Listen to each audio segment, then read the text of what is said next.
தேவா நான் எதினால் விசேஷித்தவன், ராஜா நான் அதை தினம் யோசிப்பவன்.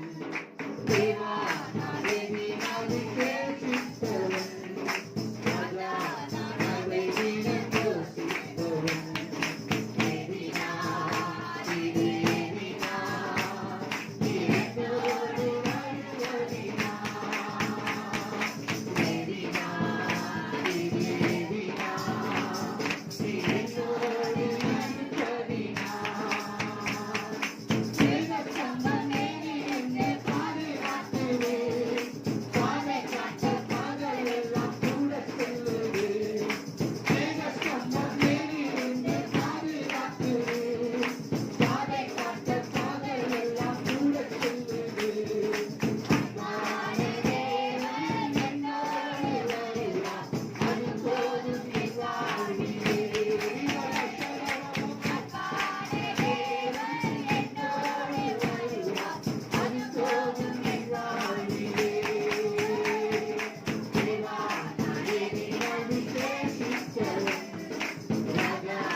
உன் பிள்ளைகளை கத்தர் கொண்டு வருவார். உன் பிள்ளைகளை கத்தர் கொண்டு வருவார். உன் ரத்தத்துக்கு பதிலாக இரட்டத்தனையான பலன் வரும். நீ கைவிடப்பட்டவர் அல்ல, உன் தேசம் வாழ்க்கைப்படும் என்று கத்தர் சொல்லுகிறார். ரீமானா சந்தர வியாக்குரபல கௌரியா கரவலபா ரியாந்தர வியாக்குரபல சகல வியாக்குர வியாக்குரபலபலபா ரீமானா சந்தர நிவா சகல வியாக்குரபலபா ரிக்கன வியாக்குர வியாக்குர வியாக்குரபல கௌரியா கரவலபலபா. என்னிடத்தில் வருகிறவனை நான் புறம்பே தள்ளுவதில்லை. என்னிடத்தில் வருகிறவனை நான் புறம்பே தள்ளுவதில்லை. ஸ்திரீயே, நீ இனி அழுது கொண்டிராய். ஸ்திரீயே, நீ இனி அழுது கொண்டிருக்கிறாய். உன் புலம்பலை கண்ட தேவன், ஆகாரின் கண்ணீரை கண்ட தேவன், வனாந்திரத்தில் அலைந்து திரிகிற உன் கண்ணீரை கண்ட தேவன். இதோ ஆண்டவர் சொல்லுகிறான், இதோ வனாந்திரத்தில் வழியையும் அவருடைய மேலே ஆறுகளை உண்டாக்குவேன். நீ முந்தினவைகளை நினைக்க வேண்டாம், பூர்வமானவைகளை நீங்கள் சிந்திக்க வேண்டாம். கர்த்தர் புதிய காரியத்தை செய்கிறார். அதை கர்த்தர் இன்றைக்கு செய்கிறார். கடந்ததை நினைத்து கலங்காதே, நடந்ததை மறந்து விடு. கடந்ததை நினைத்து கலங்காதே, நடந்ததை மறந்து விடு.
வாழ்க்கை ஒரு வனாந்திரமா இருக்கலாம்.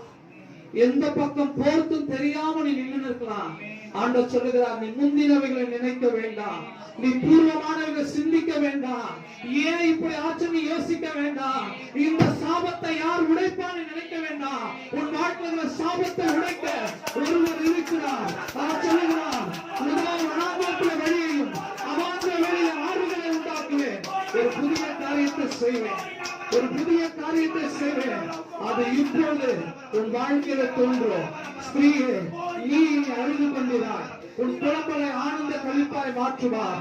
உன் புலம்பலை கர்த்தர் ஆனந்த கழிப்பாய் மாற்றுவார். நீ கடந்ததை பத்தி யோசிக்காத, நீ கடந்ததை பத்தி யோசிக்காத. அதை கர்த்தர் முடிவுக்கு கொண்டு வந்தார். இனி உன் சூரியன் அஸ்தமிப்பதும் இல்லை, உன் சந்திரன் மறைவதும் இல்லை. கர்த்தரே உனக்கு நித்திய வெளிச்சமாய் இருப்பார். உன் துக்க நாட்கள் முடிந்து போகும், உன் துக்க நாட்கள் முடிந்து போகும். உன் துக்கத்தை சந்தோஷமாய் மாற்றுகிற ஆண்டவர் உன் அருகிலே நின்று கொண்டிருக்கிறார். உன் அருகிலே நின்று கொண்டிருக்கிறார். அவர் கரமானது உன் சிரசை தொடுகிறது. அவருடைய கரமானது உன் சிரசை தொடுகிறது. நான் உண்மையில் கைகளை வைக்கிறதுனாலே உனக்கு உண்டான கர்த்தருடைய வரத்தை, கர்த்தருடைய ஆசீர்வாதத்தை இப்போது அனல் மூட்டி எழுப்பி விடுகிறேன். ரீபாலா சந்தரபியா கரதலபலபா அந்தர சதரபியாந்தனமனம ரிகலதனமியாந்துனமியாங்கரபலபலபலபலபா அனாதுரி அந்தர சதரலாக்குணமென மௌதியாங்கரபலபலபா. ஆண்டவரே, உம்மை ஸ்தோத்திரிக்கிறோம், உம்மை துதிக்கிறோம். ஆண்டவரே, இந்த நாளிலும் கூட ஆண்டவரே, உடைய பிள்ளைகள் துக்கத்தோடு, கலக்கத்தோடு, துயரத்தோடு, வியாகுலத்தோடு ஆண்டவரே தலை குனிந்து வந்திருப்பார்களானால் ஆண்டவரே, நீ அவருடைய தலைகளை நீ நிமிர பண்ணுவீராக. கர்த்தர் உன் தலையை நிமிர பண்ணுவாராக. கர்த்தர் உன் தலையை நிமிர பண்ணுவாராக. கர்த்தர் உன் தலையை நிமிர பண்ணுவாராக. இந்த நேம் ஆஃப் ஜீசஸ், இயேசுவின் நாமத்தினால சொல்லுகிறேன். உன் வழியை கர்த்தருக்கு ஒப்புவித்து அவர் மேல் மாத்திர நம்பிக்கையாயிரு. அவர் காரியங்களை வாய்க்க பண்ணுவார். அவர் காரியங்களை வாய்க்க பண்ணுவார். அவர் உன் காரியங்களை வாய்க்க பண்ணுவார். எனக்காக பரிந்து பேச யாருமே இல்லையே, எனக்கு உதவி செய்ய யாருமே இல்லைன்னு சொல்லாது. கர்த்தர் உனக்காக வழக்காடுவார். கர்த்தர் உனக்காக வழக்காடுவார். கர்த்தர் உனக்காக வழக்காடுவார். இந்த நேம் ஆஃப் ஜீசஸ், இயேசுவின் நாமத்தினால ஆண்டவரே, இந்த மீதியான நேரத்தை கர்த்தர் ஒப்பு கொடுக்கிறேன். ஆண்டவரே, நீங்க பொறுப்படுத்த நடத்துங்க. இயேசுவின் நாமத்தில் ஜெபிக்கிறோம், ஜெபிக்கிறோம் நல்ல பிதாவே, ஆமென். ஹல்லேலூயா. பக்கத்துல உட்கார்ந்து சொல்லுங்க, கர்த்தர் நல்லவர். நாம் ஒரு வசனத்தை வாசிப்போம். 27 நீதிமொழிகள் 27 அதிகாரம் 8 வசனம். தன் கூட்டை விட்டு அலைகிற குருவி எப்படி இருக்கிறதோ அப்படியே தன் ஸ்தானத்தை விட்டு அலைகிற மனுஷனும் இருக்கிறான். தன் கூட்டை விட்டு அலைகிற குருவி எப்படி இருக்கிறதோ அப்படியே தன் ஸ்தானத்தை விட்டு அலைகிற மனுஷனும் இருப்பான். அல்லேலூயா. மதிய வேளையில ஆண்டவர் சொல்லுகிற காரியம், சிலருடைய வாழ்க்கையில நீங்க ஓடி போகணும்னு நினைக்கிறீங்க. அல்லேலூயா. உங்களால ஒரு இடத்துல நிக்க முடியல, உங்களால ஸ்தாபிக்க முடியல, எப்படியாவது இந்த இடத்தை விட்டு கடந்து போயிடணும் அப்படின்னு சொல்லுகிற உங்களுக்காக இந்த வார்த்தையை பரிசுத்த ஆவியானவர் அனுப்புகிறார். ஒருவேளை உன் வேலையை விட்டு நீ ஓடி போலான்னு நினைக்கலாம், உன் குடும்பத்தை விட்டு நீ ஓடி போலான்னு நினைக்கலாம், இந்த உலகத்தை விட்டு ஓடி போலான்னு நீ நினைக்கலாம், உன் பிள்ளைகளை விட்டு நீ ஓடி போலான்னு நினைக்கலாம், சபையை விட்டு நீ ஓடி போலான்னு நினைக்கலாம், ஆண்டவரை விட்டு ஓடி போலான்னு நீ நினைக்கலாம். நீ யாரா இருந்தாலும் சரி, இந்த சத்தத்தை கர்த்தர் உனக்கு நேராய் அனுப்புகிறார். அல்லேலூயா, அல்லேலூயா. ஆண்டவர் சொல்லுகிறார், தன் கூட்டை விட்டு அலைகிற குருவி எப்படி இருக்கிறதோ அப்படியே தன் ஸ்தானத்தை விட்டு அலைகிற மனுஷனும் இருப்பான். ஆண்டவர் சொன்னார், நதிகளுக்கு குழிகள் உண்டு, குருவிகளுக்கு என்ன இருக்கு? கூடுகள் உண்டு. அப்ப என்னன்னா, ஒரு இடத்தை கர்த்தர் அந்த குருவிக்காக கர்த்தர் ஆயத்தப்படுத்தி வைத்திருக்கிறார். ஆனா அந்த கூட்டுல இருக்கிற குருவி அந்த கூட்டுல இருக்கிறத விட்டுட்டு, அந்த கூட்டை விட்டு அது பறக்கணும் ஆசைப்பட்டா அது எப்படி அலைஞ்சு திரிகிற ஒரு வாழ்க்கைக்குள்ள வாழுமோ, அதே போலதான் ஒரு ஸ்தானத்திலே கர்த்தர் உன்னை வைத்திருக்கும் பொழுது அந்த ஸ்தானத்தை விட்டு நீ ஓடி போவாயானால் ஆண்டவர் சொல்லுகிறார், உன் வாழ்க்கை கூட அப்படிதான் இருக்கு, அலைந்து திரிகிற வாழ்க்கையா. அல்லேலூயா, அல்லேலூயா. இந்த இடத்துல சபையை கர்த்தர் அந்த கூட்டுக்கு நிழலாட்டமாய் கர்த்தர் வைத்திருக்கிறார். இந்த சபை என்கிற கூட்டை விட்டுட்டு நீ அலைந்து திரியும் பொழுது, ஆண்டவர் என்கிற கூட்டை விட்டு நீ அலைந்து திரிகிற பொழுது, அவர் சொல்ற வாழ்க்கை அலைஞ்சு திரிகிற வாழ்க்கையா இருக்கும். அல்லேலூயா. நாம அலைந்து திரிகிற வாழ்க்கையா இருக்கும். கர்த்தர் உன்னை எந்த ஸ்தானத்திலே கர்த்தர் வைத்திருக்கிறாரோ, எந்த இடத்திலே கர்த்தர் உன்னை வைத்திருக்கிறாரோ அந்த இடத்துல நீ நிலைத்திருக்கணும். அல்லேலூயா, அல்லேலூயா. அது எனக்கு தெரியல, ஆனா என் ஆவியிலே நான் உணர்கிறேன். ஓடி போகிறவனை குறித்து இந்த நாளிலே கர்த்தர் என்னோடு பேசும்படியாய் அவர் இடைப்படுகிறார். ஓடி போகிறவன், ஒருவேளை நீ வேலையை விட்டு ஓடி போறவனா இருக்கலாம், அல்லது குடும்பத்தை விட்டு ஓடி போறவனா இருக்கலாம், அல்லது பிள்ளைகளை விட்டு ஓடி போறவனா இருக்கலாம். ஏன் சொல்ல போனா, இந்த உலகத்தை வாழவே தவிர செத்து போனா நல்லா இருக்கும், அப்படிப்பட்ட மனநிலை சபைக்கு வந்திருக்கலாம். இன்றைக்கு ஆண்டவர் சொல்லுகிறார், இந்த வார்த்தை உனக்கு நேராய் வருகிறது. நீ ஓடி போறதுக்காக அழைக்கப்படல, நீ அலைஞ்சு திரியத்துக்காக அழைக்கப்படல. ஒரு இடத்திலே வேரூன்றும்படியா கர்த்தர் உன்னை அழைத்திருக்கிறார்.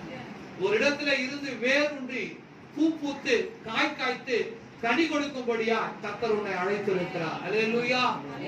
எந்த காலத்துல சரி, உன்னோட சிந்தனையில ஓடி போன்ற எண்ணம் வரவே கூடாது. இன்னைக்கு பரிசுத்த வேதாகமத்திலே ஓடி போன சிலரை குறித்து உங்களோடு நான் பேசும்படியா நான் வாஞ்சிக்கிறேன். நம்முடைய வேத தியானத்துக்காக நாம் எடுத்துக்கொள்வோம். ஆதியாகமத்தின் புஸ்தகம் 16ஆம் அதிகாரத்தை நாம் திருப்பிக் கொள்வோம். ஆதியாகமத்தின் புஸ்தகம் 16ஆம் அதிகாரத்தை நாம் திருப்பிக் கொள்வோம். 8ஆம் வசனத்தை நாம் வாசிக்க கேட்போம். சாராயின் அடிமை பெண்ணாகிய ஆகாரே, சாராயின் அடிமை பெண்ணாகிய ஆகாரே, எங்கிருந்து வருகிறாய், எங்கே போகிறாய் என்று கேட்டார். அல்லேலூயா. நம்ம எல்லாருக்கும் வாசிச்ச ஒரு வேத பகுதி தான். ஆண்டவர் ஒரு வார்த்தை சொல்லுகிறார். என்ன சொல்றார் பார்த்தா, அவளுடைய இன்ட்ரோடக்ஷன், அவருடைய அறிமுகம் என்ன அப்படின்னு சொன்னா, சாராயின் அடிமை பெண்ணாகிய ஆகாரே. அல்லேலூயா. அந்த இடத்துல எப்படி சொல்லிருக்கணும் அப்படின்னு சொன்னா, ஆபிரகாமின் அடிமை பெண்ணாகிய ஆகாரே அப்படி இல்லைன்னு சொன்னா, ஆபிரகாமுடைய மனைவி அப்படின்னு சொல்லியிருக்கலாம், இல்ல ஆபிரகாமுடைய மறுமனையாட்டி அப்படின்னு சொல்லியிருக்கலாம், இல்ல ஆபிரகாமுடைய அடிமை பெண் என்று சொல்லியிருக்கலாம். ஆனால் பரிசுத்த ஆவியானவர் எந்த ஒரு வார்த்தையை சொன்னாலும் அதுல ஒரு அர்த்தம் இருக்கிறது. அவர் சொல்லுகிறார், சாராயின் அடிமை பெண்ணாகிய ஆகாரே. அதுதான் அவருடைய அறிமுகம். அவருடைய அறிமுகம் யாரு? அதுதான். ஒண்ணு என்னன்னா, அவன் அடிமை பெண். அல்லேலூயா. அடிமையோட வாழ்க்கை என்னன்னு சொன்னா, எஜமான் என்ன சொல்றாரோ அதை அப்படியே செய்வதுதான் அடிமையோட வாழ்க்கை. அல்லேலூயா. அப்ப ஆண்டவர் சொல்றார், சாராயின் அடிமை பெண் சொன்னா, இந்த அடிமை பெண்ணுக்கு ஒரு எஜமான் இருக்கு. அந்த எஜமான் யார்? அந்த எஜமான் யார்? சாரா. இன்னொரு இடத்துல நீங்க வாசிக்கும் பொழுது 3ஆம் வசனத்தை வாசிக்கும் பொழுது, ஆபிரகாம் 10 வருஷம் குடியிருந்த பின்பு ஆபிரகாமின் மனைவியாகிய சாராய் எகிப்து தேசத்தாலான தன் அடிமை பெண்ணாகிய ஆகாரை அழைத்து அவளை தன் புருஷனாகிய ஆபிரகாமுக்கு மறுமனையாட்டியாக கொடுத்தாள். அல்லேலூயா. இங்க என்ன ஆகுதுன்னு சொன்னா, சாராய் அவளுக்கு குழந்தை இல்லாததுனால ஆகார் என்ன பண்றான்னா ஆபிரகாமுக்கு மறுமனையாட்டியை அவள் திருமணம் செய்து வைக்கிறாள். அல்லேலூயா. இப்ப சொல்லுங்க, இவள் ஆகாருடைய அடிமை பெண்ணா இல்லனா ஆபிரகாமுடைய மறுமனையாட்டியா? ஆபிரகாமுடைய எந்த ஸ்தானம் பெருசு? சாராயுடைய அடிமை பெண் என்ற ஸ்தானம் பெருசா இல்லனா ஆபிரகாமுடைய மறுமனையாட்டின்றது பெரிய இருக்குவா? மறுமனையாட்டி. ஆனா ஆண்டவர் அப்படி அழைக்கவே இல்லை. ஆண்டவர் ஆகாரே, சாராயின் அடிமை பெண்ணாகிய ஆகாரே அப்படின்னு சொன்னா, இந்த இடத்துல ஆண்டவர் எதை மென்ஷன் பண்றானா, உனக்கு ஆபிரகாம் இருக்கலாம், ஆனா உனக்கு எஜமான் யாருன்னா சாராய் தான் உன்னுடைய எஜமான். அல்லேலூயா. உனக்கு ஆகார் இருக்கலாம், ஆபிரகாம் இருக்கலாம், அவருடைய கணவராய் இருக்கலாம், ஆனால் உன்னுடைய எஜமான் யாருன்னு சொன்னா அது சாராய் தான் உன்னுடைய எஜமான். இப்ப அவர் கேக்குறார், நீ எங்க போகிறாய், நீ எங்க இருந்து வருகிறாய், நீ எங்க இருந்து வருகிறாய், எங்கே போகிறாய்? அவ ஓடி போறா. அவளை பார்த்து ஆண்டவர் தடுத்து நிறுத்தி கேட்கிறாரு. ஃபர்ஸ்ட் வார்த்தை, நீ எங்க இருந்து வருகிறாய், நீ எங்க போற, நீ ஏன் வந்த, இப்ப எங்க போற? அல்லேலூயா. அநேக நாட்ல நம்ம என்ன சொல்றோம், ஆண்டவர் என்னை நடத்துவார், நான் உனக்கு முன்னே போய் கோடலானவளை சுவையாக்குவேன். ஆண்டவர் என்ன நடத்துவார். ஆண்டவர் நடத்துவார் தான் இல்ல யார் சொன்னா? ஆனா ஆண்டவர் முதல்ல என்ன கேட்பாருன்னு சொன்னா, நீ எங்க இருந்து வருகிறாய், அடுத்தது நீ எங்க போற. ரெண்டு விஷயம் ரொம்ப ரொம்ப முக்கியம். யாராவது ஒருத்தங்க ரோட்ல வந்தாங்க அப்படின்னு சொன்னா ரொம்ப பரிதாபமா இருந்தாங்கன்னா நம்ம பார்த்து கேட்போம், நீங்க யாரு, எங்க இருந்து வரீங்க, எங்க போறீங்க? அல்லேலூயா. நீ எங்க இருந்து வந்தது ரொம்ப ரொம்ப முக்கியம், நீ எங்க போறது ரொம்ப ரொம்ப முக்கியம். இன்னைக்கு அநேக நேரங்கள்ல நமக்கு எங்க இருந்து வந்தோம் எங்க போறோம்னு தெரியல. அப்படி தெரியாதனாலதான் அந்த வாழ்க்கையே வேற மாதிரி போயிடுது. நம்ம எங்க இருந்து வந்து சொல்லுங்க பாத்து பார்க்கலாம். எங்க இருந்து வந்தோம்? எங்க இருந்து வந்தோம்? ஆண்டவர் சொன்னாரு, சாவு புதைக்கும் சொல்லுவாங்க, நீ மண்ணிலிருந்து எடுக்கப்பட்டாய், திரும்ப மண்ணுக்கே திரும்புவார். அல்லேலூயா. அந்த சரீரத்தை ஆண்டவர் மண்ணில இருந்து எடுத்தாரா, திரும்ப அந்த சரீரம் எங்க போனோம்? மண்ணுக்கு போனோம். ஆனா ஆவிய அவர் எடுத்தது, திரும்ப இந்த ஆவி எங்க போனோம்? நீ பரலோகத்துக்கு ஒரு எங்கனா ஓடி போய் பின்பாடத்துல போயிட்டு ஆண்டவர் விட்டு தூரம் போயிடலாம் சொன்னா அவர் கேட்பாரு, அம்மா நீ எங்க இருந்து வருகிறாய், எங்கே ஓடி போகிறாய்? அல்லேலூயா. நம்ம என்ன சொல்லுவோம், ஆண்டவரே நான் கண்ணகி நகர் 7390 வரேன் ஆண்டவரே, நான் எங்க அம்மா வீட்டுக்கு போறேன் ஆண்டவரே. அல்லேலூயா. அதுக்காக ஆண்டவரை கேட்கிறோம், நீ எங்க இருந்து வருகிறாய், நீ எங்கே போகிறாய்? சாராயின் அடிமை பெண்ணாகிய ஆகாரே, நீ எங்க இருந்து வருகிறாய், நீ எங்கே போகிறாய்? இந்த காரியத்தை நீங்க கண்டுபிடிச்சிட்டீங்கன்னா உங்களுடைய ஆவிக்குரிய வாழ்க்கை இப்படி இருக்கவே இருக்காது. நீ எங்க போறன்றது தெரிஞ்சு ஓட்டம் இருக்குமானால் அந்த ஓட்டம் மிக சரியானதா இருக்கும். அல்லேலூயா. அல்லேலூயா. ஆமா, அருமையா அந்த பிள்ளை சொல்லுச்சு, நம்ம பஸ்ல ஏறினா என்ன பண்ணலாம், எங்க இறங்கினா நம்ம நினைக்கிறோம் அங்க இறங்கிடலாம். ஆனா ஆம்புலன்ஸ்ல ஏறினா அந்த ஆம்புலன்ஸ் நீ என்ன சொன்னாலும் சரி, எப்பா தெரியாம ஏறிட்டம்பா, ஏறும் போது செத்து போற மாதிரி இந்த இப்ப கொஞ்சம் ட்ரிப்ஸ் ஏற்கனவே கொஞ்சம் நல்லா ஆயிடுச்சு, பாதில இறக்கி விட்டு பார்த்தா அவன் இறக்கி விட மாட்டான். இங்க ஆரம்பிச்ச ஆம்புலன்ஸ் கரெக்டா எங்க போய் நிக்கணுமோ அங்கதான் நிற்கும். அல்லேலூயா. அது நடுவுல நீ செத்து போனாலும் சரி, அது நடுவுல நீ பொழைச்சாலும் சரி, இல்ல நல்லா ஆயிடுச்சுன்னு சொன்னாலும் சரி, அது எங்க ஆரம்பிச்சதோ, அது எங்க முடிக்கணும்னு நினைச்சதோ அந்த இடத்துல போய் முடிக்கும். அல்லேலூயா. ஒரு ஆண்டவருடைய பிள்ளையும் வாழ்க்கை எங்க ஆரம்பிச்சதோ அங்கதான் முடிக்கும். இன்னைக்கு அநேகம் சொல்லுவாங்க, இந்த தெய்வத்தை நான் பாதியில இருந்து ஏற்றுக்கொண்டேன் அப்படின்னு. இந்த தெய்வத்தை நீங்க பாதியில தான் ஏற்றுக்கொள்ளல. என் ஆண்டவர் அவரிடத்துல அனுப்பினபடினாலே திரும்ப நான் எங்க போனா அவரிடத்துல தான் போனோம். அல்லேலூயா. அதுதான் என் மேல் வைத்திருக்கிற நோக்கம், அதுதான் என் மேல வச்சிருக்கிற திட்டம். நீங்க ஆண்டவர் கேக்குறாரு, நீ எங்கமா வந்த, எங்கமா போற? அப்ப அவ சொல்றா, நான் என் நாச்சியாராகிய சாராயை விட்டு ஓடி போகிறேன். அல்லேலூயா. நான் என் நாச்சியாராகிய சாராயை விட்டு ஓடி போறேன். நான் எங்க வந்தேன்னா என்னுடைய நாச்சியார் அப்படின்னு என்ன அர்த்தம்? நாச்சியார்னா யாரு? விலாஸ்டர் நாச்சியார்னா யாருன்னா தெரியுமா? புரியல. அம்மான்னு சொல்லலாம், எஜமான் சொல்லலாம், மேல நான் அவங்க கிட்ட இருந்து ஓடி வந்துட்டேன்ப்பா.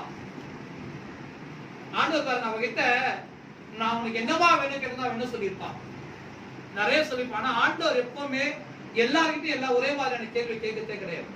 இவகிட்ட அவர் கேட்ட கேள்வி ரொம்ப டிஃபரெண்ட். ஏன்னா அவரோட ஓட்டத்தை அதை நிறுத்தணும். அந்த ஓட்டத்தை நிறுத்துக்காக நீ எங்க இருந்து வர, இப்ப எங்க போற அதை யோசி. அவர் சொல்ற நான் எங்க இருந்து வந்தேன் அப்படின்னு சொன்னா, நான் என்னுடைய நாச்சாரண்டை அவளிடத்து ஓடி வந்தேன், ஓடி போறேன். சரி அப்ப எங்க போற? அவளால அது பதில் சொல்ல முடியல. ஏன் ஓடி வந்த? அப்ப அவர் சொல்ற ரீசன், அதுக்கு முன்னாடி இருக்கிற வசனத்தை நீங்க வாசிச்சீங்கன்னா 6ஆம் வசனம். அதற்கு ஆபிரகாம் சாராயை நோக்கி, இதோ உன் அடிமை பெண் உன் கைக்குள் இருக்கிறாள், உன் பார்வைக்கு நலமானபடி அவளுக்கு செய் என்றால், அப்பொழுது சாராய் அவளை கடினமாய் நடத்தினபடினால் அவன் அவளை விட்டு ஓடி போனாள். அல்லேலூயா. இப்ப சொல்லுங்க, அவன் எதுக்காக ஓடி வந்தா? ஆமா, அவளுடைய நாச்சியார். ஆபிரகாம் தான் திருமணம் பண்ணாரு. ஆனா ஆபிரகாம் கிட்ட போயிட்டு இவன் முறையிடுறா, சாராலும் முறையிடுறா. ஆனா ஆகார் என்ன முறையிட்டு இருப்பானா, என்ன ரொம்ப கஷ்டப்படுத்துறாங்க அப்படின்னு. அவங்க எதுக்காக அவனை கஷ்டப்படுத்துறாங்க? அவங்களுக்கு குழந்தை இல்ல, எனக்கு குழந்தை இருக்கு. அதனால அவங்க என்ன நடத்துற விதம் ரொம்ப கஷ்டமா இருக்கு அப்படின்னு. இத கேட்டு ஆபிரகாம் என்ன செஞ்சிருக்கணும்? என்ன செஞ்சிருக்கணும்? ஏமா நீ தானமா கல்யாணம் பண்ணி வச்ச, குழந்தை இல்லைன்னு, இப்ப நீயே அவளை கஷ்டப்படுத்தினா என்ன அப்படிதான் சொல்லிருக்கணும். ஆனா ஆபிரகாம் அங்க சொல்லல. அவர் சொல்ற சாரா கிட்ட போயிட்டு, அவளை உன்கிட்ட ஒப்பு கொடுக்குறேன், உன் பார்வைக்கு என்ன நலமா தோணுதோ அதை செய். அல்லேலூயா.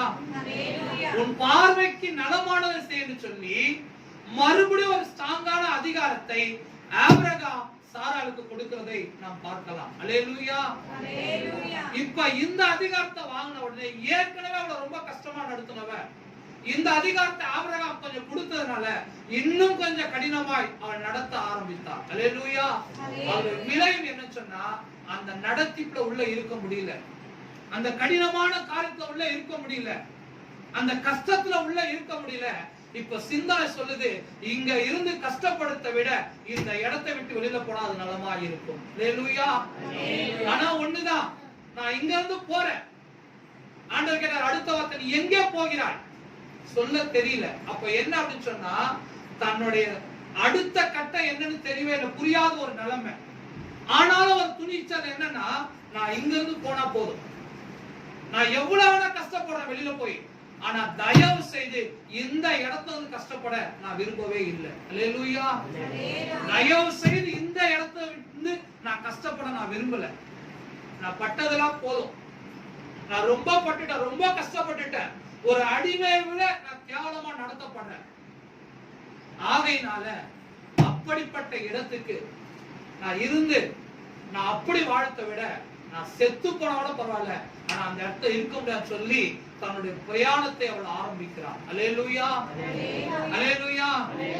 அநேக நேரங்கள்ல கடினமான உபதேசங்கள், கடினமான வார்த்தைகள் அதெல்லாம் வரும்போது என்ன நினைக்கிறோம், ஆண்டவரே ஒருவேளை நான் இங்க இருந்து இந்த வார்த்தையை கேட்டு கேட்டு கேட்டு கேட்டு இந்த உபதேசத்தை கேட்டு கேட்டு கேட்டு கேட்டு என் மனம் நொந்து உடைஞ்சு போறதை விட இந்த சபையை விட்டு போறதுக்கு ரொம்ப நல்லா இருக்கு ஆண்டவரே. அல்லேலூயா. இந்த சபைக்கு நான் ஏன் ஆண்டவரே வரணும்? எதற்காண்டவரே இந்த சபை, எதற்காண்டவரே இந்த ஊழியர்? அந்த வார்த்தைகளை நான் ஆறுதல் படுத்தல, அந்த வார்த்தைகளை என்ன சமாதானப்படுத்தல, அந்த வார்த்தைகளை என்ன பண்ணல, ஊக்குவிக்கல. அதனால இந்த அடிமைத்தனத்தை போல எப்ப பார்த்தாலும் அடங்கிரு அடங்கிரு அடங்கிரு, நான் சொல்றத செய், நான் சொல்றத செய் அப்படின்னு சொல்ற இந்த வாழ்க்கை எனக்கு வேண்டாம் ஆண்டவரே. நான் இதை விட்டு போய் நான் கஷ்டப்பட்டா கூட பரவாயில்ல, ஆனா நான் இங்க இருக்க நான் விரும்பல ஆண்டவரே. அல்லேலூயா. அது ஒரு சிலருடைய ஆதங்கம். அந்த ஆதங்கத்தை இன்றைக்கு பரிசுத்த ஆவியானவர் பேசுகிறார். நான் எதுக்கு இந்த கம்பெனில வேலை செய்யணும்? என் மேல எந்த தப்புமே கிடையாது, நான் நல்லாதான் ஒர்க் பண்றேன், நல்லாதான் இது பண்றேன். ஆனாலும் அவர்களை நடத்துகிற விதம் அதை என்னால ஏற்றுக்கொள்ள முடியல. இவ்வளவு கஷ்டத்தை வாங்கிக்கிட்டு, இவ்வளவு கஷ்ட காயப்பட்டு அதன் பிறகு அந்த சம்பாதிச்ச அந்த பணத்தை செலவு பண்றதை விட இதை விட வேலை இல்லாம வீட்டுல கொஞ்ச நாள் இருந்தா கூட எனக்கு சந்தோஷம் தான். அல்லேலூயா. சுவர் இருந்தா தானே சித்திரம் எழுத முடியும். எனக்கு வேலை வேண்டாம், எனக்கு கொஞ்சம் சமாதானம் கிடைச்சா போதும். சில பேர் சொல்றாங்க, ஆண்டவரே போதும் ஆண்டவரே, எனக்கு கொஞ்சம் இளைப்பாறுதல் கிடைச்சா நல்லா இருக்கும் ஆண்டவரே, என் மனநலம் சரியில்லை, என் இருதயத்துல ஏதோ ஒரு விதமான சோகம், ஏதோ ஒரு விதமான வெறுமை, அதனால என் மனநலம் சரியில்லை, இந்த மனநலமையோட நான் வெளியில போய் வாழவோ அல்லது ஊழியம் செய்யவோ இல்ல அடுத்தவங்களுக்கு ஆலோசனை சொல்லவோ இல்ல என் பிள்ளைகளுக்காக நான் வாழவோ ஜெபிக்கோ என்னால விருப்பம் இல்ல ஆண்டவரே. கொஞ்ச நேரம் யாருமே இல்லாத ஒரு இடத்துல நான் அமைதியா எனக்கு நல்லா இருக்கும் ஆண்டவரே. அல்லேலூயா.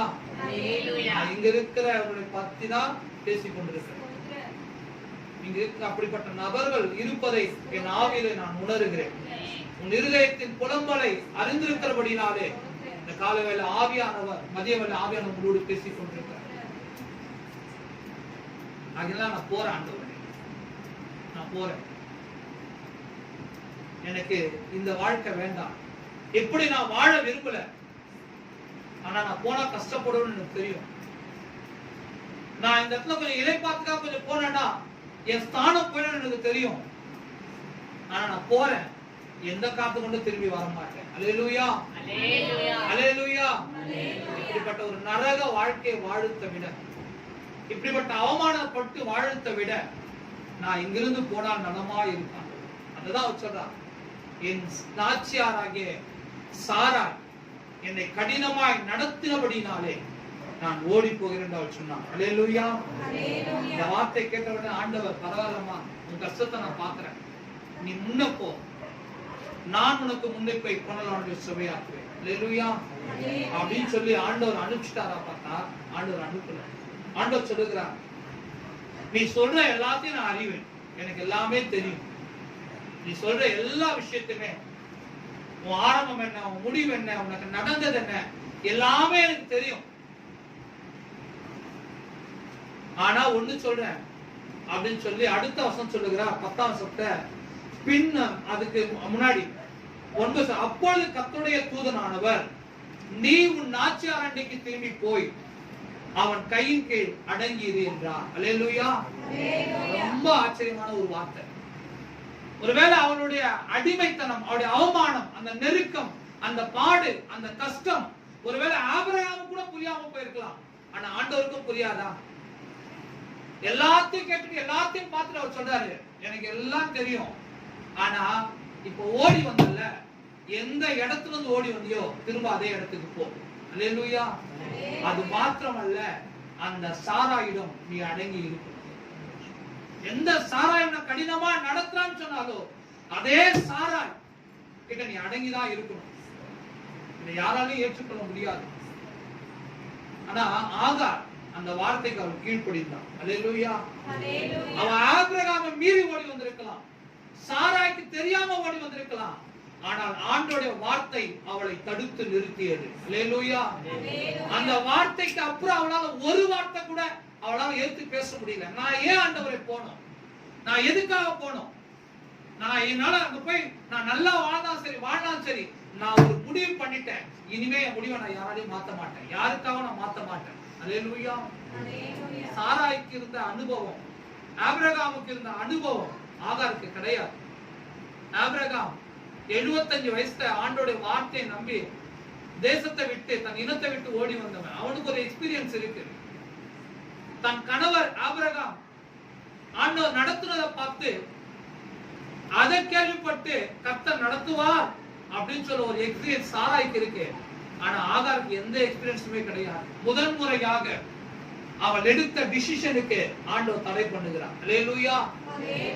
முதலாக அவன் எடுத்த அந்த முடிவுக்கு, அந்த எண்ணத்துக்கு ஆண்டவர் முட்டுக்கட்டை போடுறார். நீ என்ன பண்ண, நில்லு, திரும்ப போ, அடங்கி இரு. அல்லேலூயா. அடுத்து சொல்றாரு, அப்படி நீ அடங்கி இருப்பா அப்படின்னு சொன்னா உன் சந்ததியை நான் பெருக பண்ணுவேன். அல்லேலூயா. நீ இப்படி பண்ணா அழிஞ்சு போயிடுவ, ஆனா உன் சந்ததி பெருகணும்னா நீ திரும்பி போய் அடங்கி இருக்கணும். கஷ்டத்தை கொடுத்தது, கடினமா நடத்துறது எல்லாமே எனக்கு தெரியும். நான் ஆபிரகாம் கிடையாது.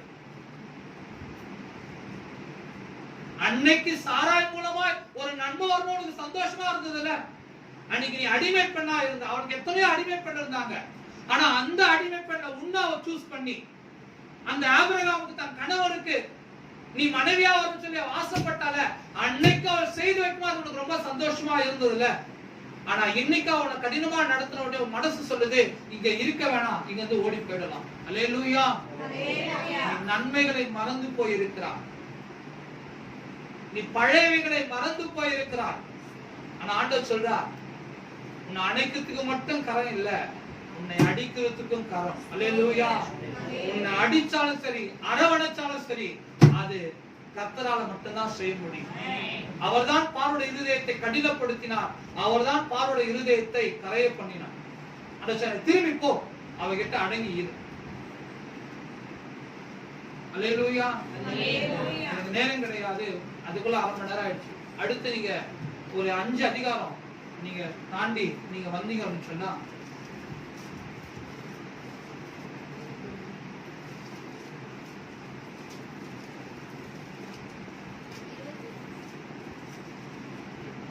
ஒன்பதாம் வசனம்.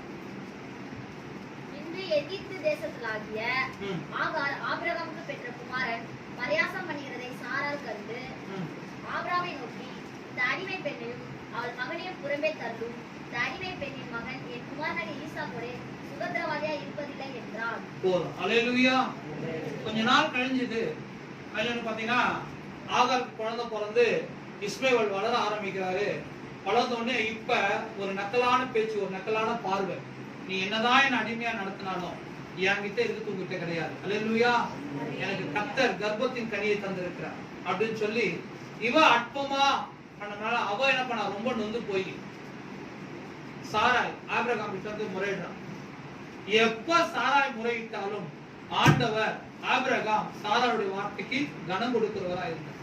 அவ சொல்றா, இப்ப இவனை புறம்ப தள்ளு, இவ என்ன பண்றா, என்ன ரொம்ப கேவலப்படுத்துறா. இது யார் சொல்றது? சாராய் சொல்றா. உடனே ஆபிரகாம் அதை கேட்டு என்ன பண்றா, ஆகார அவர் அனுப்பி வைக்கிறார். அல்லேலூயா.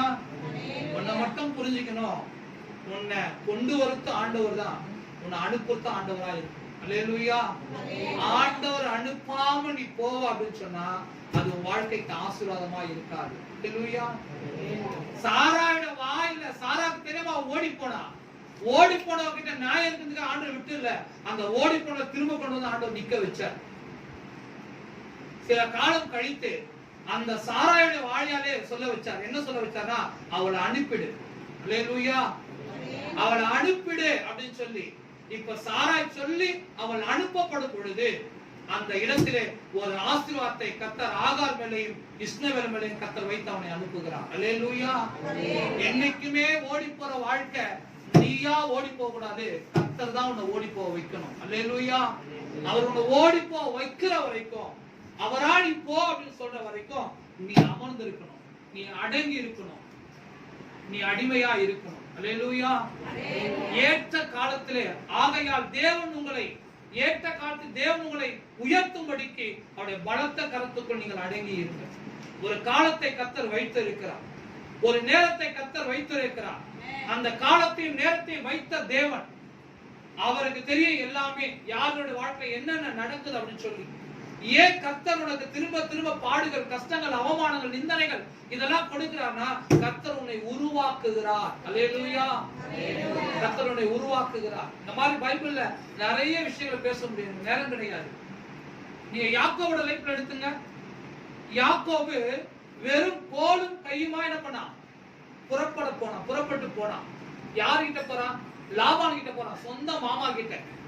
உடனே அவர் சொல்றாருப்பா, நீ வந்துட்ட, என் தங்கச்சி பையன் ஆகையினால உன்னை நான் சேர்த்துக்கிறேன், உனக்கு நான் ஒரு வேலையை கொடுக்கிறேன், உன் வேலைக்கான சம்பளத்தையும் நான் கொடுக்கிறேன் அப்படின்னு சொல்லி என்ன பண்றானா, வேலையை வாங்குறான்.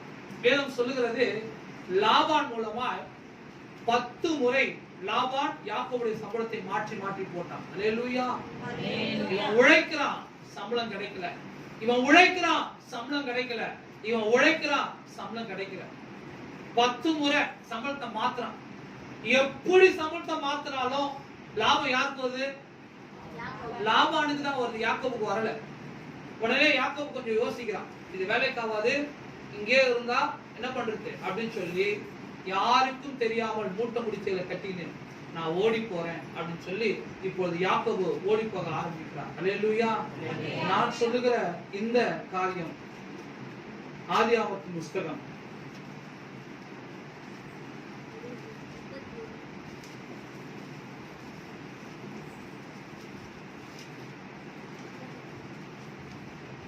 31.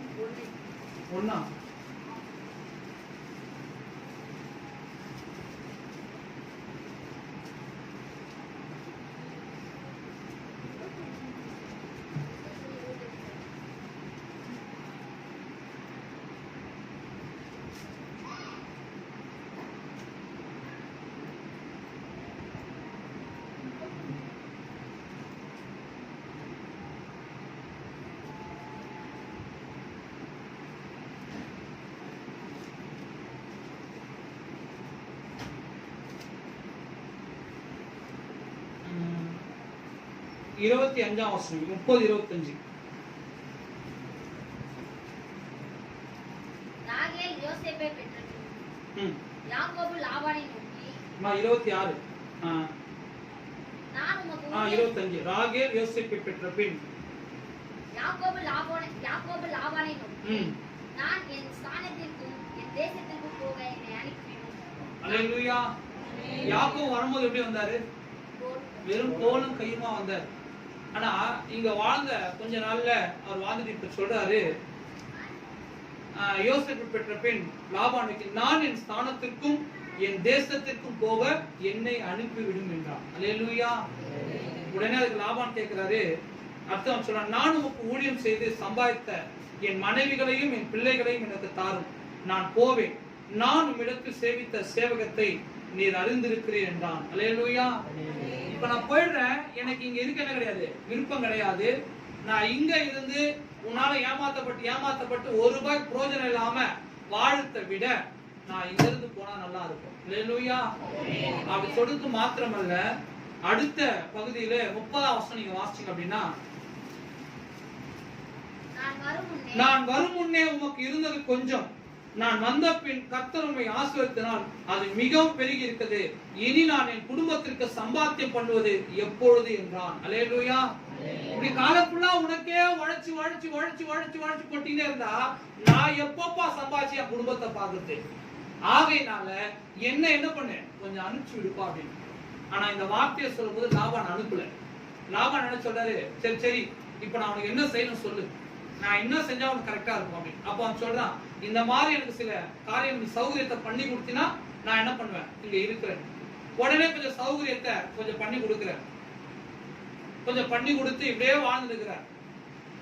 ஆனா ஒரு நாள் ஆண்டவர், இவன் அப்போ என்ன பண்ணான், சம்பாதிக்கிறான், சேர்த்து வைக்கிறான், எல்லாம் ஓகே. ஆனா லாபான் அனுப்புற மாதிரி தெரியல. உடனே யாக்கோபு முடிவு பண்ணார், இனிமே இந்த லாபான் சொல்ற வரைக்கும் வெயிட் பண்ண முடியாது, அவன் இருந்தா போட மாட்டான். அதனால அவனுக்கு தெரியாம திருட்டளவாய் ஓடி போயிடலாம் சொல்லிட்டு நைட்டோட நைட் என்ன பண்றான், மூட்டை முடிச்ச கட்டின்னு தன் பிள்ளைகளை தன் வைப்பை கூப்பிட்டுன்னு அங்க இருந்து புறப்பட்டு போறான். இவன் புறப்பட்டு போய் கொஞ்ச நாள் கழிச்சு இது லாபானுக்கு தெரிய வருது. லாபான் சொல்றாரு, என்னை ஏமாத்திட்டு அவன் போனான்ல, அவனை விடவே மாட்டேன். அல்லேலூயா. அன்னைக்கு ராத்திரி ஆண்டவர் லாபானோடு இடைப்பட்டார். என்ன சொல்ற தெரியுமா, அவனை அனுப்பிடு, அவன் போட்ட அவன் தேசத்துக்கு, அவனுக்கு நன்மை தவிர தீமை நீங்க எதுவும் செய்யக்கூடாது. அல்லேலூயா. இதெல்லாம் நீங்க வீட்டுல போய் வாசிங்க. உடனே லாபான் சொல்றான், யாக்கோபை பிடிச்சு வச்சுப்பா, திருட்டளவா ஓடி போகாத, நான் உன்னை அனுப்பி வைக்கிறேன். ஏன்னா ஆண்டவர் சொல்லியிருக்காரு, ஒருவேளை ஆண்டவர் மட்டும் சொல்லலன்னு வச்சுக்க, இப்படி செஞ்ச செயல் உன்னை வெட்டி போட்டிருப்பேன் அப்படின்னு அவர் சொல்லுவார். ஆனா ஆண்டவர் சொன்னார்ல, அதனால நான் உன்னை அனுப்பி வைக்கிறேன்.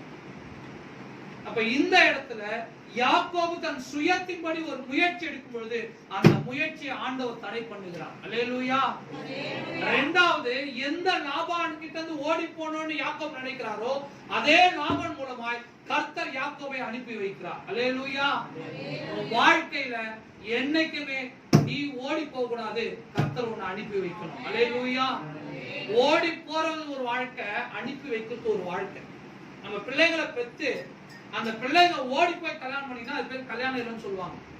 ஆனா நம்ம பிள்ளைகளை பெற்று நம்ம கல்யாணம் பண்ணி அந்த பிள்ளைங்களை அனுப்பி வச்சான்னு அர்த்தம். அது அனுப்பி வைக்கப்படுது. அவங்க திருமணம் செஞ்சு அனுப்பி வச்சாங்கப்பா. அப்படி அவங்க திருமணம் செஞ்சு அனுப்பி நம்மளே போயிட்டாங்கன்னா அவ ஓடி போயிட்டாப்பா. அல்லேலூயா. உன் வாழ்க்கையில ஓடி போகிற அனுபவத்துக்குள்ள வாழக்கூடாது. அனுப்பி வைக்கிற அனுபவத்துக்குள்ளாய் நீ வாழ வேண்டும். அல்லேலூயா. அப்ப அது வரைக்கும் தேவ சமூகத்துல காத்து இருக்கணும். கஷ்டங்கள் வரும், பாடுகள் வரும், நிந்தைகள் வரும், உபத்திரம் வரும், போராட்டம் வரும். எந்த மனுஷன் உன்னை நிந்திக்கிறானோ, எந்த மனுஷன் உன்னை அவமானப்படுத்துறானோ, அதே மனுஷன் வாழ்க்கையால கத்த சொல்லுவார், அவனை அனுப்பி விடு. அல்லேலூயா. ஆண்டவர் சொன்னார்ல, சாராளோட வாயின் மூலமாக அவளை அனுப்பி விடு. அப்படி அனுப்பும் பொழுதுதான் அவளுடைய சந்ததியை கத்த பெருக பண்ணினார். யாக்கோவுடைய வாழ்க்கையில திருட்டுத்தனமா ஓடி வந்தது என்ன இருக்கும்? ஒருவேளை லாபானை ஏமாத்தி ஓடி வந்திருக்கான், சொல்ல முடியுமா? ஆனா ஆண்டவர் லாபான் மூலமே அவனை அனுப்பி வைத்தார். அல்லேலூயா. உன் வாழ்க்கையில எப்பவுமே சொல்ற ஒரு காரியம், நீ சபையை விட்டு போட்டாதான் சரி, நீ ஜெபிச்சு வெளியில போகணும். அல்லேலூயா. ஆண்டவரே கேட்கணும், ஆண்டவரே நான் வெளியில போறேன், ஆண்டவரே நான் வெளியில போறேன் ஆண்டவரே, அதனால நீங்க நான் அனுப்பி வைங்க. அவர் சொல்லணும், நீ போ. 2 பேருக்கு சண்டை, பவுலுக்கும் பர்னபாக்கும். ஆனா வேதம் சொல்லுகிறது, அவர்களை பிரித்து பரிசுத்த ஆவியானவர் அனுப்பி வைத்தார். அல்லேலூயா. அப்படி அனுப்பி வைக்கணும், ஓடி போக கூடாது. வேலையில நெருக்கம் இருக்கா, எஜமானோட நெருக்கிறாரா, உனக்கு கஷ்டமா, உடனே அந்த இடத்துல நிக்கணும். அந்த எஜமான் உனக்கு நன்மை செய்யற வரைக்கும் நீ நிக்கணும். அல்லேலூயா. என்கிட்ட வந்து தம்பி சொன்னாப்புல, எனக்கு ரொம்ப கஷ்டம், நான் ஒரு முடிவு பண்ணிட்டேன், இனிமே இந்த வேலை என்னால நிக்க முடியாது. அல்லேலூயா. அவனால எனக்கு மட்டும் கிடையாது, 2 பொண்ணுகளுக்கு அவனால பிரச்சனை. அந்த 2 பொண்ணுகளை பத்தி நீ பேசாத, உன்னை பத்தி மட்டும் பேசு. உன் வாழ்க்கையில நெருக்கம் கர்த்தருக்கு தெரியும், உபத்திரவம் தெரியும், பாடு தெரியும்.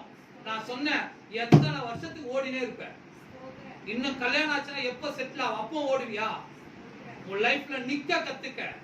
இங்க இருந்து அங்க ஓடுத்து, அங்க இருந்து இங்க ஓடுத்து, அங்க இருந்து இங்க ஓடுத்து, இங்க சம்பளம் கம்மி, அங்க சம்பளம் கம்மி. கடைசியில நீ செத்து போனா உன்னை தூக்கி போட பணம் இருக்காது. ஓடினே இருக்காத, ஒரு இடத்துல நிலைத்து நில். அந்த இடத்துல கர்த்தர் உன்னை வேறொன்ற செய்வார். அந்த இடத்துல கர்த்தர் உன்னை வர்த்திக்க பண்ணுவார். அது வரைக்கும் கொஞ்ச நாள் பொறுமையா அடங்கி இரு. ஏற்ற காலத்தை கர்த்தர் உன்னை உயர்த்துவார். லாபானோடு பேசின ஆண்டவர் உன் எஜமானோடு கர்த்தர் பேசுவார். சாராளோடு பேசின ஆண்டவர் உன் எஜமானோடு கர்த்தர் பேசுவார். அது வரைக்கும் நீ அடங்கி இருக்கணும். இன்னைக்கு எல்லாருக்கும் ஒரு இடத்துல நிக்க முடியல. அவன் எதிர்பார்த்தது நடக்கலையா, அவன் எதிர்பார்த்தது நடக்கலையா, தாவி தாவி தாவி தாவி தாவி ஓடணும். எவ்வளவு நாள் ஓடுவேன்? கொஞ்சம் பலம் இருக்கிற வரைக்கும் ஓடுவேன், தெம்பு இருக்கிற வரைக்கும் ஓடுவேன். ஆனா எவ்வளவு நாள் ஓடிக்கிட்டே இருப்பேன்? ஆண்டவர் சொல்லுகிறார், நில்லு. நீ எங்க இருந்து வர, இப்ப எங்க போற? எப்படியாவது வாழலாம்னு நினைக்காத, இப்படிதான் வாழணும்னு நினை. எங்க போனாலும் வாழ்ந்தலாம்னு நினைக்காத, இங்கதான் வாழணும்னு நினை. இங்க இருந்து போனா வாழ்ந்தோம்னு நினைக்காத, இங்க மட்டும்தான் வாழ முடியும்னு நினை. கர்த்தர் உன்னை வாழ வைப்பா. ஒரு எகிப்து தேசத்திலே ஒரு சொந்த தகவலாலே அடிமையா அனுப்பப்பட்டவன், 20 வெள்ளிக்காசுக்கு விற்கப்பட்டு அடிமையா போனவனை கர்த்தர் அந்த அதிகார கண்ணில் அவனுக்கு தயவை கொடுத்தார். அந்த இருக்கிற எல்லா கைதிகளுக்கும் அவனை விசாரணைக்காரனாய் கர்த்தர் வைத்தார். உண்மையா இருந்தா, உத்தமமா இருந்தா, மறுபடியும் ஒரு நெருக்கம், மறுபடியும் ஒரு போராட்டம், மறுபடியும் ஒரு பாடு, 13 ஆண்டுகள் சிறைச்சாலை. ஆனா ஒரு நாள் அவன் வெளியில போன நினைக்கல. அவன் எப்ப ஓடி போனான்?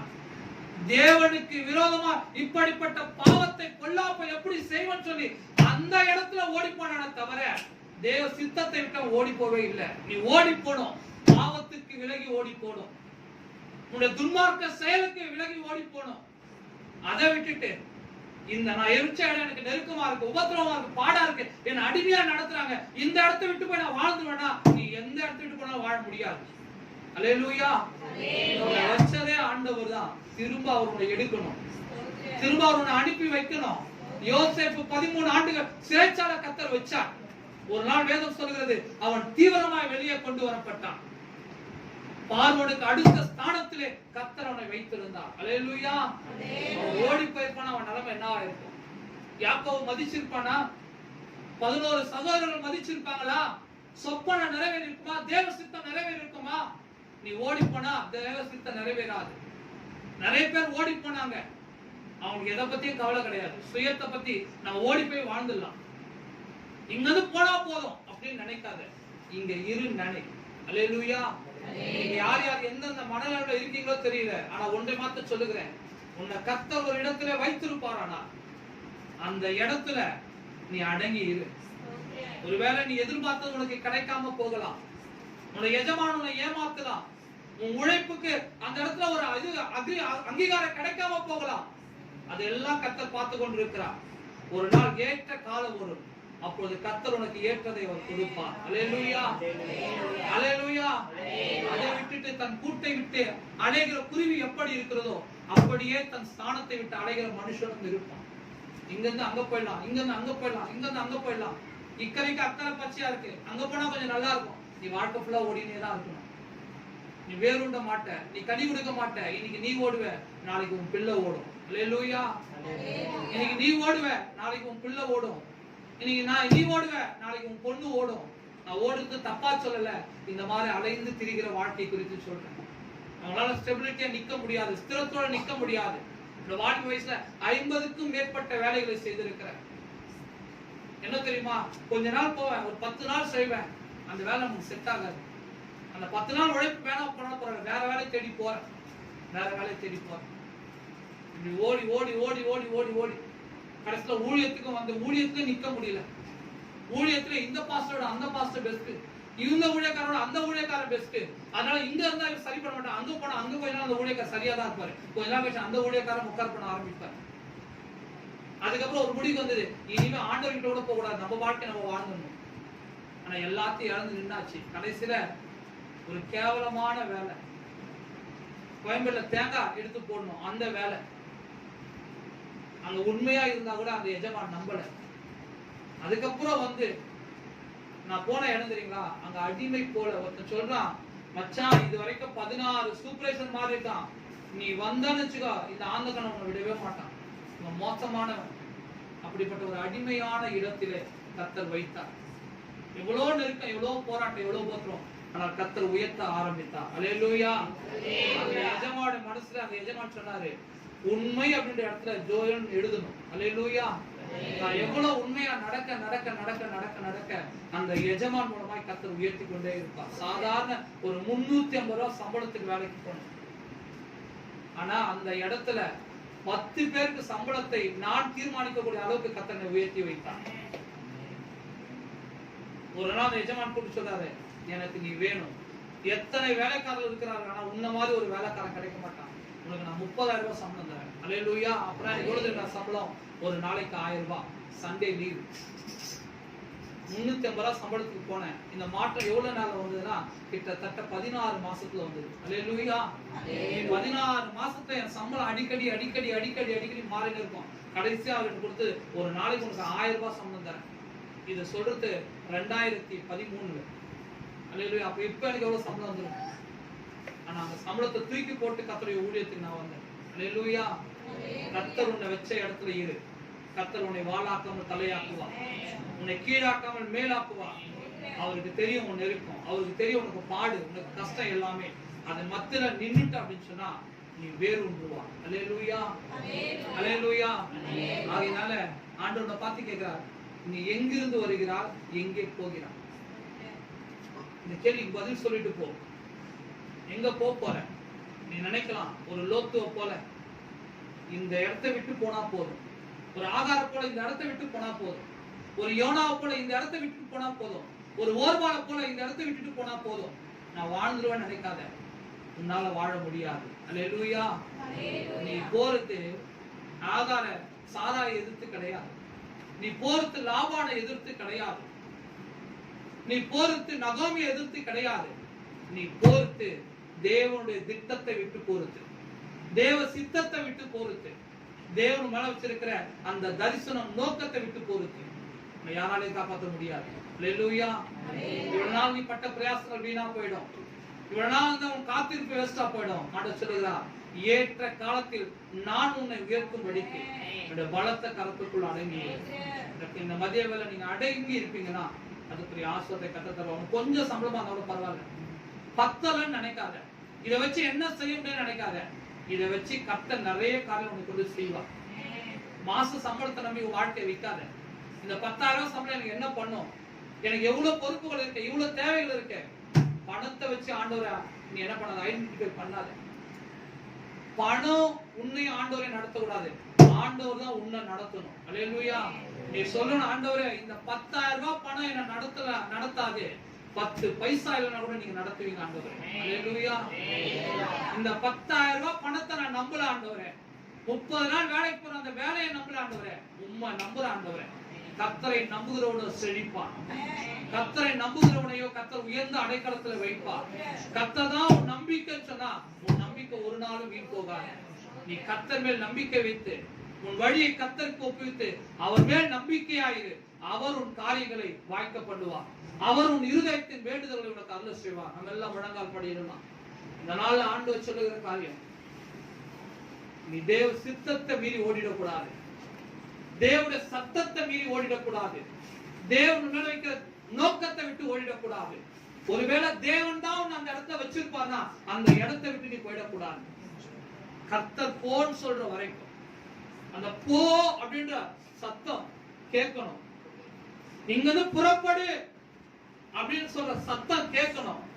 இந்த சபையில இருக்கிற இங்க இருக்கிற எல்லாருக்கும் சொல்ற ஒரு காரியம், என் நாவில உணர்த்த நான் சொல்றேன். உனக்கு வேலை நெருக்கமா, ஸ்கூல்ல நெருக்கமா, இல்லனா இந்த படிப்பு நான் ஏன் எடுத்தேன், இது எடுத்தனால பிரச்சனை, பேசாம இதை விட்டுலாமா, நான் ஏன் ஊழியத்துல இருக்கேன் அந்த ஊழியத்தை விட்டு போயிடலாமா, நான் ஏன் இந்த குடும்பத்துல இருக்கணும், நான் ஏன் இந்த பிள்ளைங்களோட இருக்கணும், இதை விட்டு போயிடலாமா, அப்படிப்பட்ட உனக்கு ஆண்டவர் தீர்க்கதரிசனமாய் சொல்லுகிற காரியம், நான் ஸ்போர்ட்ஸ் சொல்ற வரைக்கும் நீ போகக்கூடாது. நான் உனக்கு உத்தரவு கொடுக்கிற வரைக்கும் அந்த இடத்தை விட்டு நீ போக கூடாது. அது வரைக்கும் நீ அடங்கி இரு. அந்த நெருக்கங்களை தாங்கிக்க, அந்த உபத்திரவங்களை தாங்கிக்க, அந்த அவமானங்களை தாங்கிக்க. ஒரு நாள் தீவிரமாய் உன் வாழ்க்கையை கர்த்தர் உயர்த்துவார். ஏற்ற காலத்திலே ஆகையால் தேவன் உங்களை உயர்த்தும்படிக்கு, ஏற்ற காலத்தில் உங்களை உயர்த்தும்படிக்கு அவருடைய பலத்த கரத்துக்குள் அடங்கி இருங்க. கர்த்தர் உங்களுக்கு ஒரு ஸ்தானத்தை வைத்திருக்கிறார்.